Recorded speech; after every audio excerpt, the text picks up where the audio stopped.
13 வருஷம் அப்படிங்கிறதுல இன்னைக்கு இருக்கிறவங்க எத்தனையோ பேத்துக்கு ம். ஒரு சிங்கிள் பெட்ரூம் இல்லாத போது நமக்கு இறைவன் வந்து இவ்வளவு பெரிய ஒரு வீட்டை கொடுத்துருக்காங்கன்னா இந்த 13 வருஷம் கனவு கண்டா மட்டுமே ஒன்று சாத்தியப்பட்டுறாது.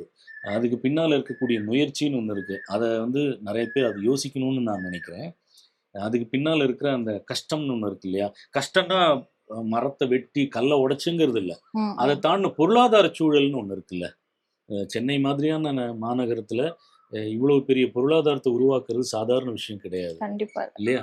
அப்போ அதுக்கு பின்னால நிறைய பிளானிங் இருக்கு.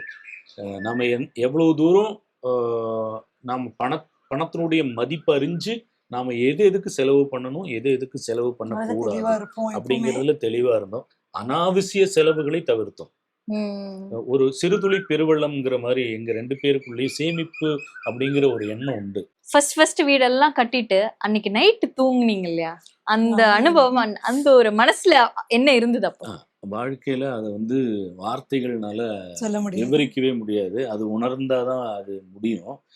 அது என்ன மாதிரினா இசையை எப்படி உணர முடியுமோ, ம், ம். கடவுளை எப்படி உணர முடியுமோ அந்த மாதிரிதான் எங்களுக்கு அன்னைக்கு நைட்டு இருந்த ஒரு சந்தோஷம். ம். அன்னைக்கு விடிய காலையிலிருந்து நாங்க அந்த வீட்டுக்காக, அந்த வீட்டு கிரகப்பிரவேசம் அந்த இதுக்காக இருந்தோம். ரொம்ப கஷ்டமா இருந்தது. கஷ்டமா தான் மார்னிங் இருந்தோம். ஆனா ரெஸ்ட்லெஸ்ஸா அந்த நைட்டு எல்லாம் வந்து வெறும் தரையில தான். அந்த ஒரு பெரிய பக்கத்துல ஒரு ஹால் இருக்கு, வெறும் லவுஞ்ச் தரையில ஒன்று தான் இருக்கு. படுத்தோம். ஆமா. தரையில சும்மா ஒரு பெட்ஷீட் விரிச்சு ஆமா. 4 பேர் படுத்தோம். அந்த உணர்வு எப்படி இருந்தது அப்படின்னு கேட்டிங்கன்னா, ஒரு ஒரு ஒரு மலர் மேல ஒரு ஒரு ஃப்ரெஷ்ஷா பூத்த ஒரு பூ மேல தென்றல் காத்து அடிச்சு மெதுவா அசைஞ்சு அது அப்படியே இருந்ததுன்னா எப்படி இருக்குமோ அந்த மாதிரியான ஒரு தூக்கம். அதாவது பூ மெத்தைன்னு சொல்லுவோம்ல, அந்த மாதிரி நாங்க தூங்கணும். எங்களுக்கு அது அப்படிதான் இருந்தது. வாழ்க்கையில எனக்கு தெரிஞ்சு அவ்வளவு சுகமா நான் தூங்கி ரொம்ப வருஷம் ஆயிடுச்சு. தூங்கல.